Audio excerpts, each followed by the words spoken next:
I'm Chris Gardner of the Houston Round Ball Review, and joining me is TSU head coach Vernette Skeete. Coach Skeete, how are you? I'm good. How are you? I'm doing great. You're a busy coach. We have to work. Understood. And when I'm not Understood. doing TSU business, I'm doing the Lord's business. So I tend to be occupied just a tad bit. There's nothing wrong with that. All right, one of the reasons I wanted to talk to you today is to discuss the non-conference schedule. I'm going to hmm pull it up right here. hmm Let's talk about it. First Yeah, game of the season at New Mexico. That's a tough yeah, start, coach. it is. I think we definitely have a team that's ready for the challenge. I'm pretty excited about that. We wanted to get out and get on the road. Um, there was a lot of balance in between what we learned about ourselves last year, and so coming into this year, we wanted to kind of challenge ourselves, but also give ourselves room to grow in between different styles of play that could kind of prepare us a little bit better for a SWAC competition. So we chose to get up and get out on the road to start early on, and then be able to come back home. We had to return with versus North America, and then we're gonna head up to Old Dominion. We wanted to get up there because the D.C. Virginia area. Obviously, we have two kids from that area that we kind of Hmm. want to get home as well too, and that was a pretty competitive game. We feel like we lost down the stretch, so we definitely feel like we've got some. We want to see that challenge again, and obviously, LSU on the schedule, the best of the best, those are the national champions. So what better way to gauge yourself and to prepare yourself than to play those? And obviously we got a lot of the hometown teams in Rice and Houston that we want to continue to keep, the local rivals that we're excited to be able to play this year. And a couple home games coming back. So yeah, we got a pretty full schedule. I don't think that is new to non-conference games when we talk about TSU and playing in the SWAC. But we're excited with the competition level that we have and the kids that we have competing, and we think we'll do quite well. What what's the process for you in putting together a non-conference schedule?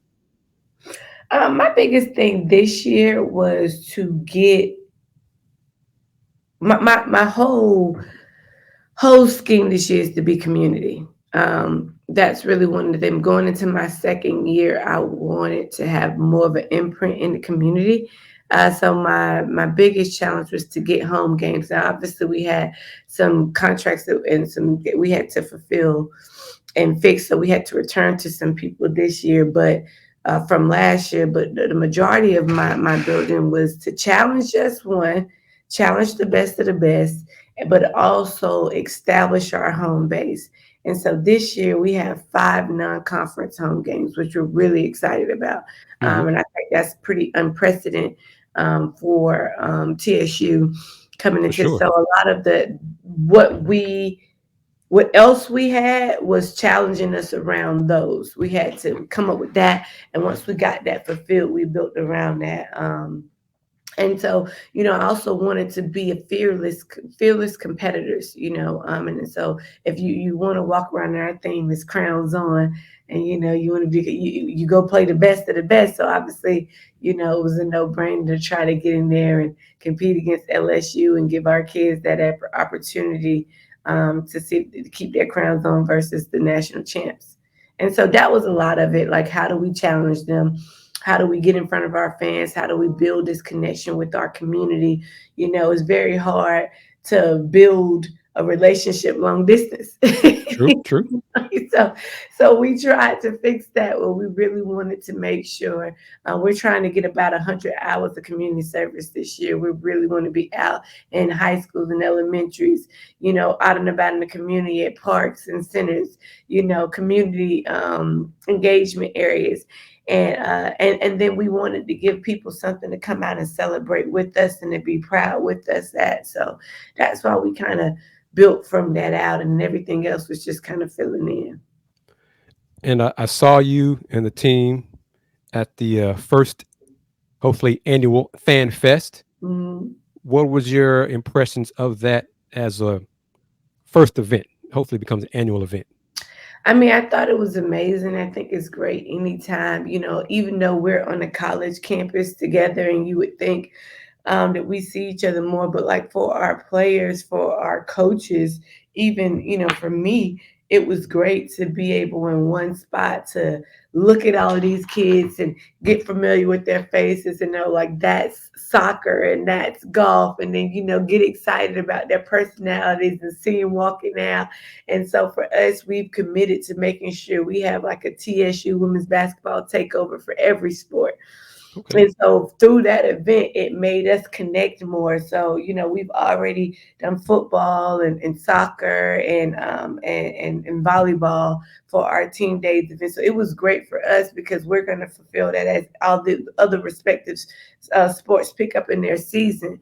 It was great camaraderie for us to see their energy and their passion. Some of these things for us too, we're hearing on Instagram the scores and the updates because our season, but we've made a conservative effort to become more familiar with them.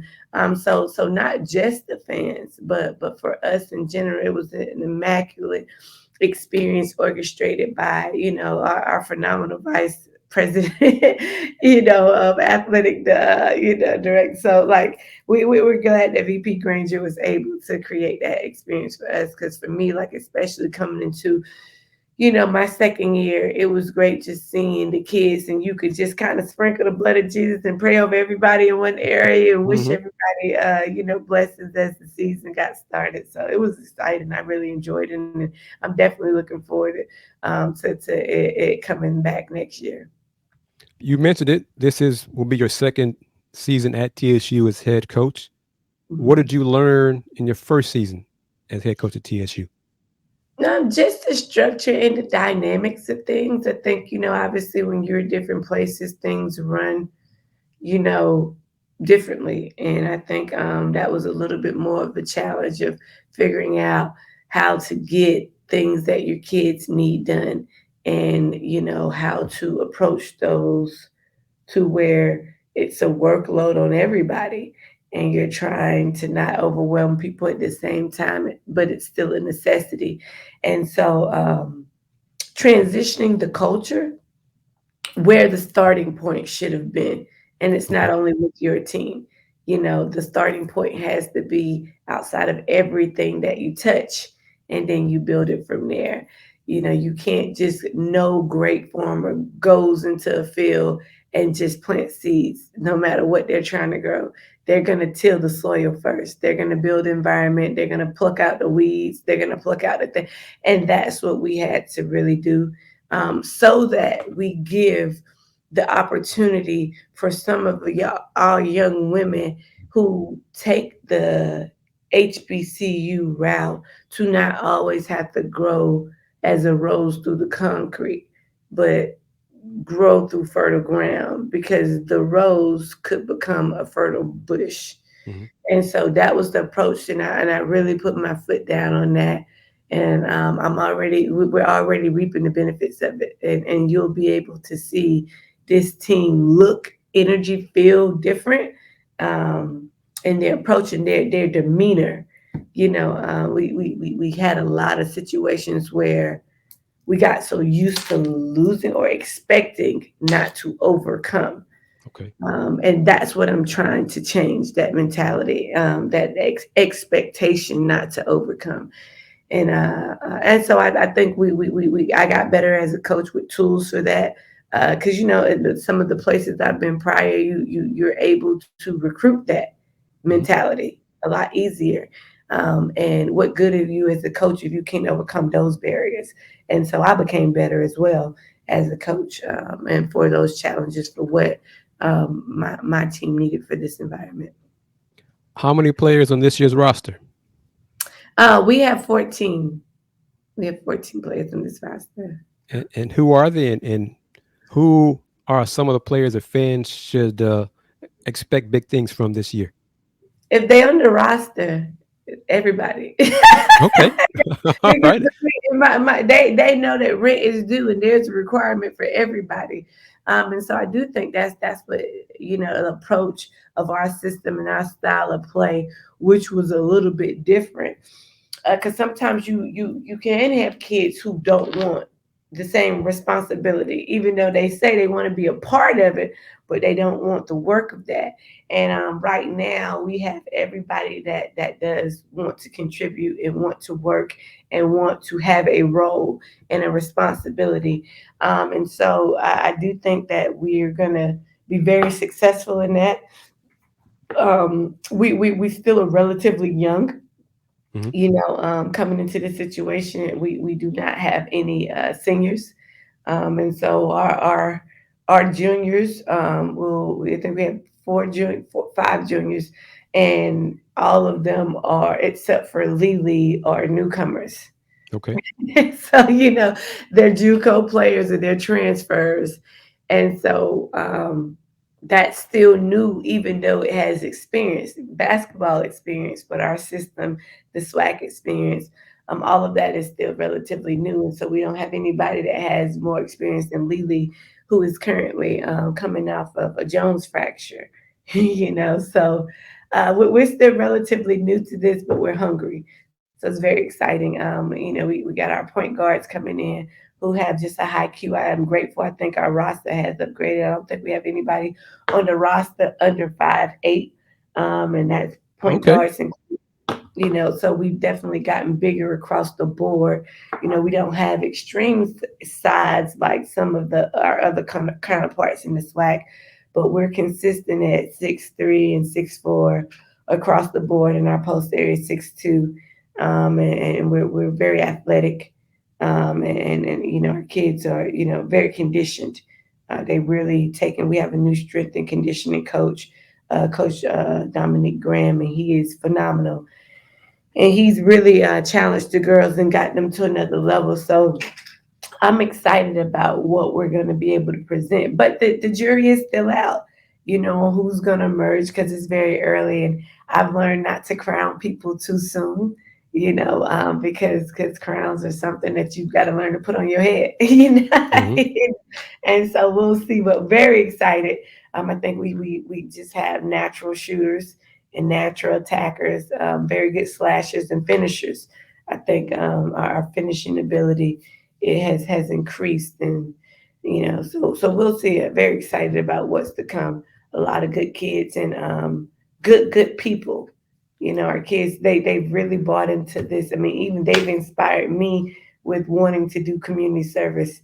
So this is why we're attacking as a team goal, 100 hours of community service throughout the course of the year, and staff included. We've jumped in on the challenge as well, and so we just really got some really good kids. It's very exciting. Yeah. How would you define your coaching style or My style of play? our style, well, we run what I've created called the flux offense, and flux is a feel and flow. I know people talk a lot about read and react, but it's based on spacing, and so what's different in transition from a lot of other offenses, which does take a sense to be able to feel. A lot of people, you pass into the offensive shot. That's what the offensive look. That's what most offenses are derived under. And they rotate the ball until they create the action that they want to score off of. And what happens is the people prior to those passes, they get stagnant and they're looking just to make the next pass. But with our offense, every pass creates about 3 or 4 options. Okay. And so transitioning into, I can't just be a defender. I can't just be a facilitator. I have to be a scorer at all times. I have to catch with my hips to the rim. I have to make sure that I'm running to the right spot. I have to be cognizant of where the ball is and where they're attacking, because if I'm not moving when the ball moving, well, I've taken away their 2 second gap that every player should have on the court based on how we set things up. And so, yeah, it takes a little bit more. Our offense takes you a lot more engagement, and perception every time. You can't just be out there and like, oh, I'm just gonna run here, I'm gonna run there. So you do have to feel, and it has to flow, and you have to be alert to that. And so it takes a while to get it, but then once you get it, you become a ball player and not a person who's running offense. You're not running a play. You're attacking. You're strategizing. And so I think we got some really good at it, and it's starting to open. We're at that space where it's really opening up for them. But I will say this though, which I'm really good. You can talk to me and you can understand I am an offensive minded person, Hmm. and that's not really hard to figure out. So what I did do, we really do have some really passionate defensive coaches this year. Okay. Our passion and our strategy to being better defensively is something that, and we do have great athletes this year, not great but really good athletes and competitors, and so we can play on both sides of the ball this year where we didn't really have to compromise defensively. I felt like too often we couldn't press in moments we might have needed to. We couldn't body up. We couldn't be as aggressive because we had to save our legs to just even try to stay competitive offensively. And you always felt like you were trying to play this chess game of when to go hard on defense and when to go. And as a coach, that's not something you really want. You don't want to have to sacrifice on either end. And obviously, I'm an offensive minded coach, so defense tends to sacrifice more. But I have really good my sisters.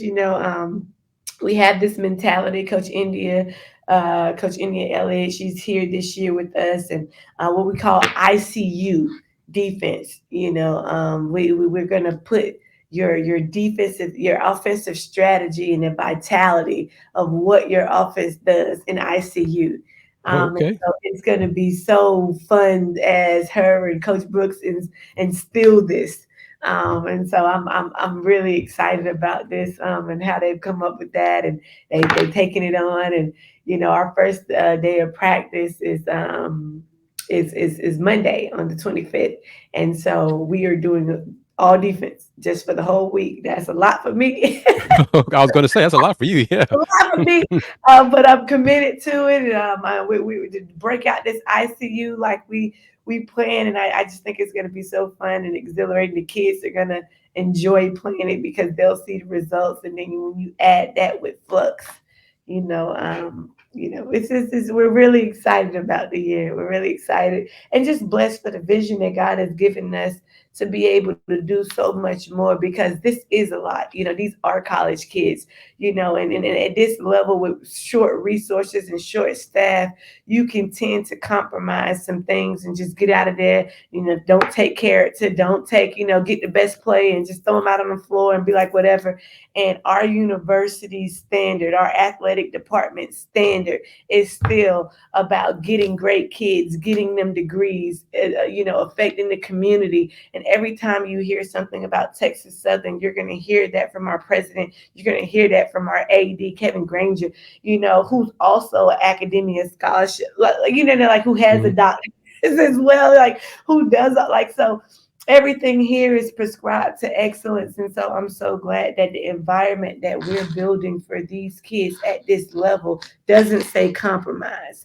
And that's really what I'm more excited about when it comes to everything we're doing. Going into my second year, I really feel like we've got the mentoring on lock, we've got mental health on lock, we've got community service. And so we're removing and rebuking entitlement, and we're running towards servitude. We've got our defensive capabilities, our athleticism, our strength and our conditioning. You see, we just built a brand new strength and conditioning center that's just opening up, very soon here. So there's so much going on this campus that breeds an environment of greatness, so that the kids don't just have pride, but they have skill. It's one thing to leave out of college with pride, and it's another thing to leave out with opportunity.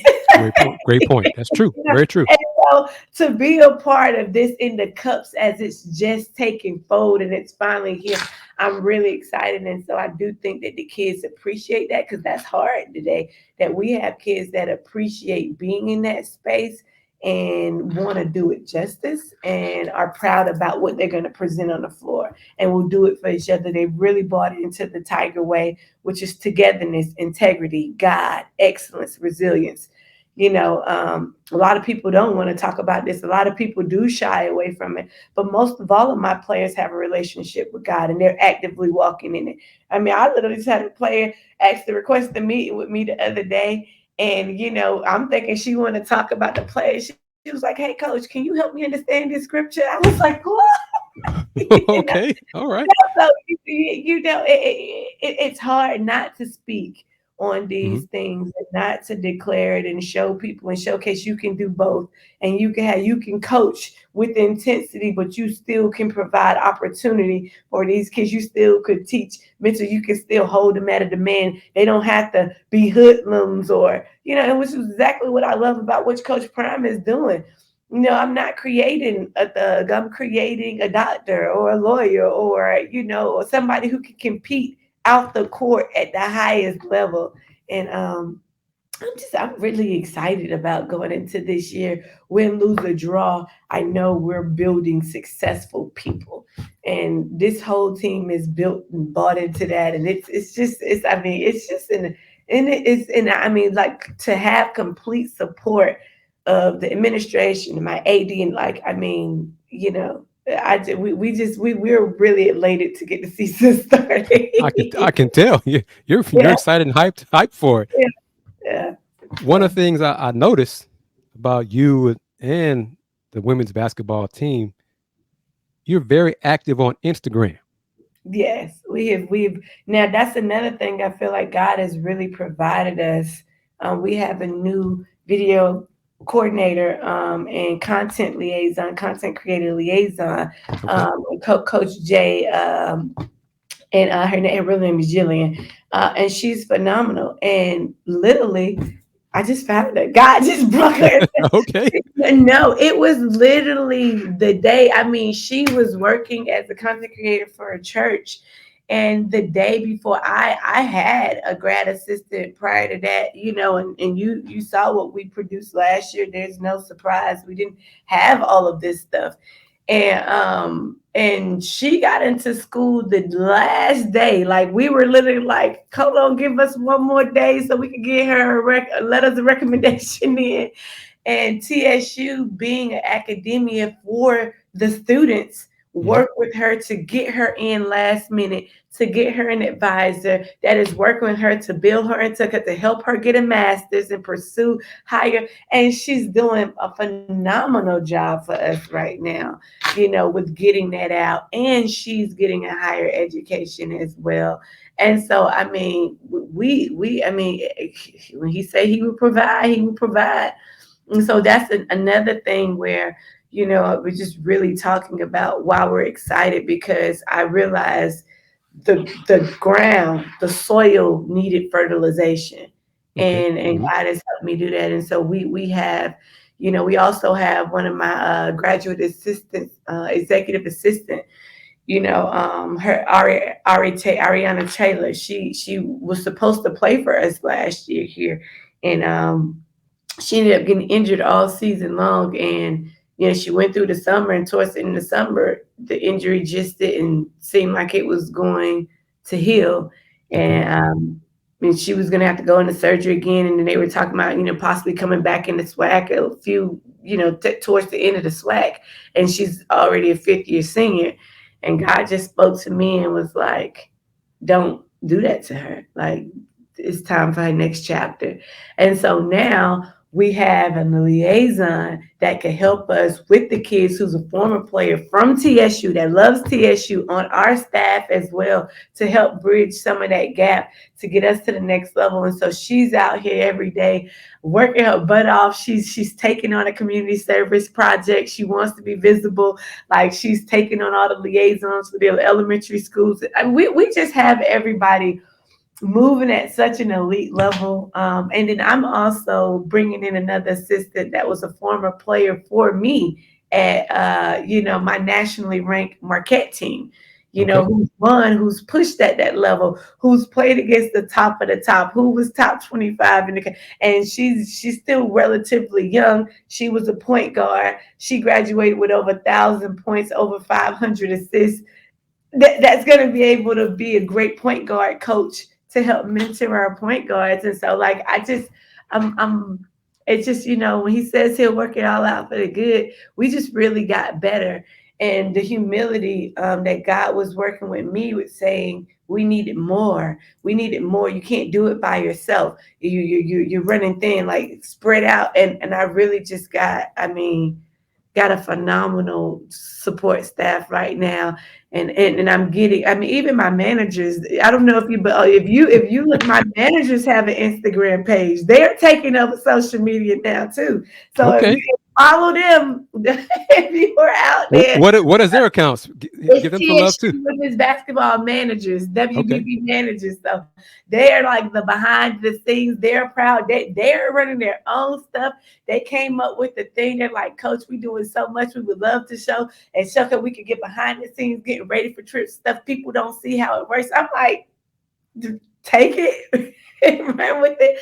My stars, so my two co-head managers really, they came up with that on their own, and they're taking that by, and they get the girls involved in it, and they're running. And so what we're doing right now is we have carved out about 3 or 4 spaces for young kids who may not be, I want to be a basketball pro, but we've also carved out an internship spot that could get Okay. them. Our last 2 interns, one now who was here last year, who was my graduate, she's now she has a job at the academics, with academics on Okay. campus. She's one of Hmm. the academic counselors. And so we're building a situation, an environment, and a program that gets people to be professional throughout it all. So I'm really grateful for what we're doing here, and the wisdom to understand wisdom at this spot. What it takes here is more than talent.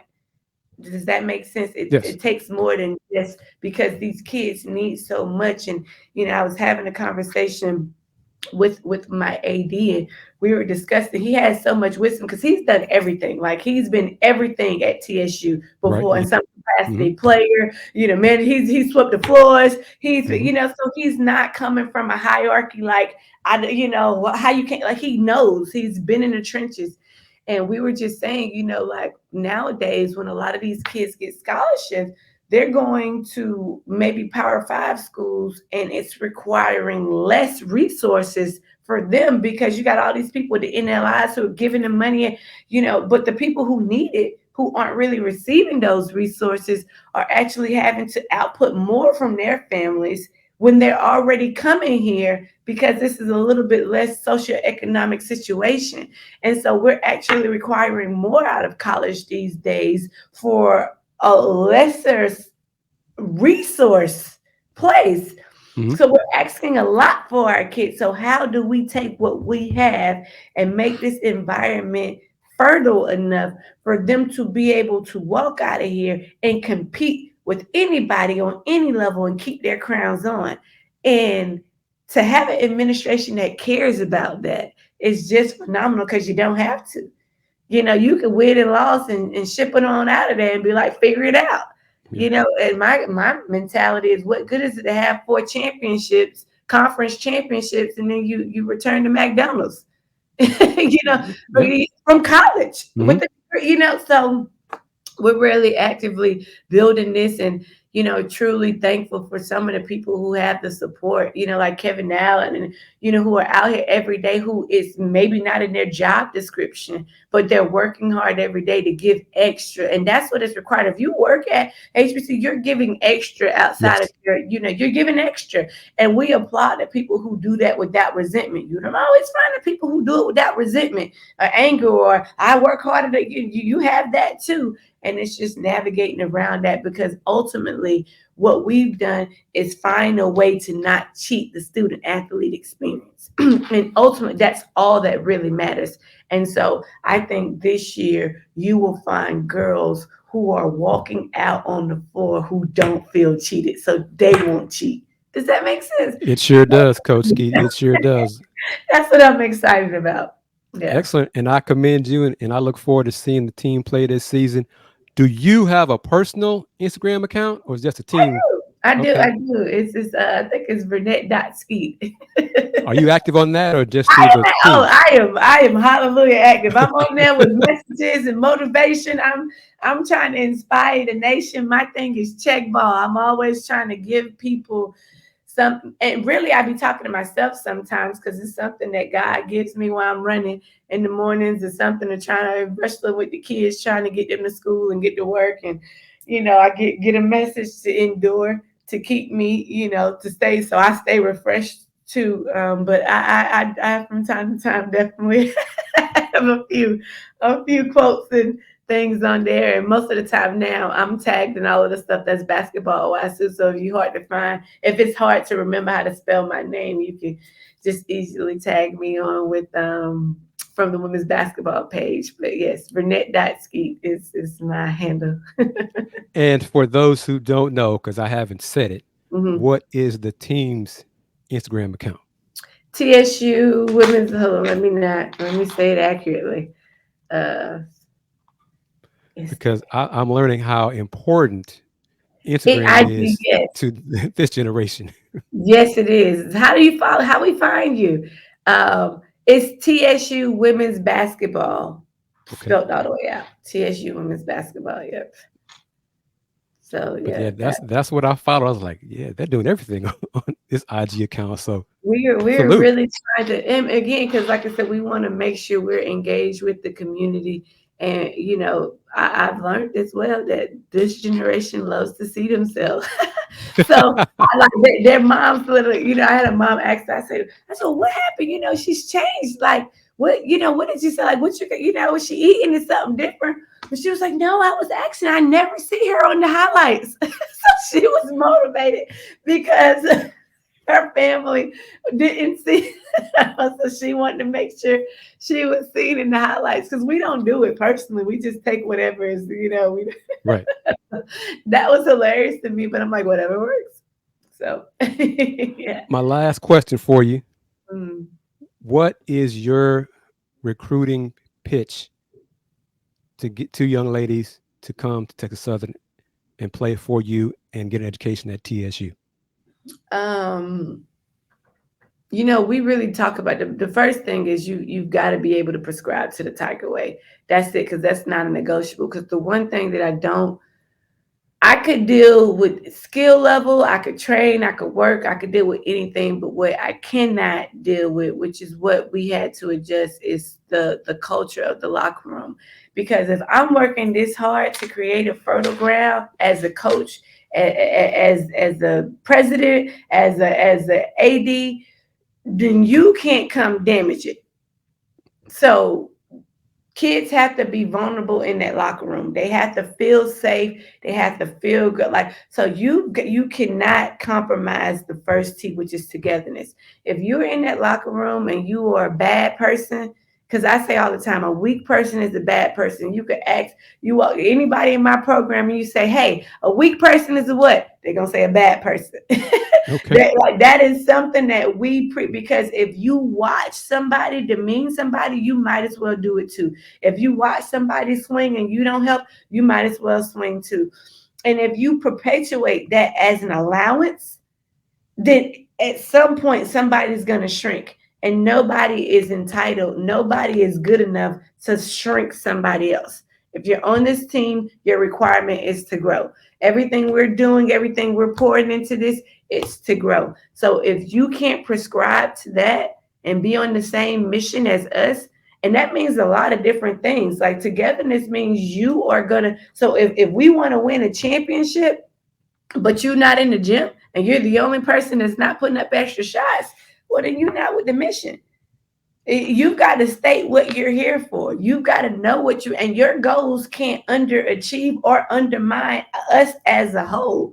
Togetherness is more important than even family, because there are times where family don't know how to get along. Family don't know how to forgive. Family don't know how to get over it. And family is toxic. We Mhm. allow toxicity, and that's not something that's allowed here. And girls, after so many different experiences of AAU and high school and little league teams and friendships and high, like they tired. They tired of that foolishness. They tired of somebody mama hating them because they could shoot better and you better than them and go. And they don't want, like, they just want the free, they want that relaxation to just grow, because now I gotta grow and I always gotta outdo you. And I'm not a bad person, but my mom and daddy telling me don't be no punk. And I really don't want to have nothing against you, but your mama having you come at me every day because she think I'm it, mm-mm. We don't, that you can't grow like that.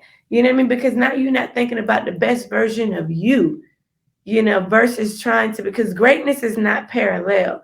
If you're comparing somebody, then you're not understanding who actually is your power source, whatever it is, who gave you your strength. So like if you're doing that, then you can't be focused on this getting your strength from your maker if you're worried about what somebody else is doing.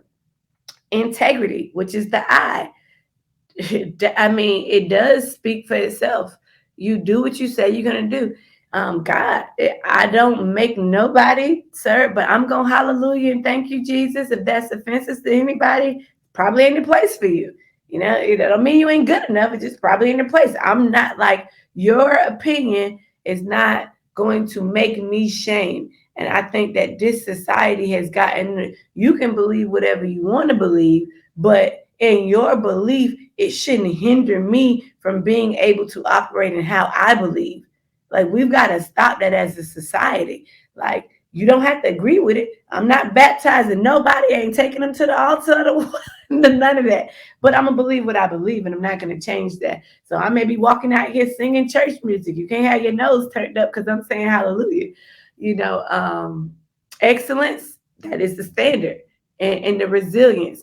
And I think a lot of today's society only shows the excellence, which isn't bad, but we don't talk anymore about the resilience because we're so prone to posting the results so quickly so it could be seen and glorified and admired that nobody knows how long it takes for the fruit to grow, for that seed to grow, for you to water, for the sun, for the nurture, for the first fruit that may not be perfectly sweet yet, but the next harvest is going to be phenomenal.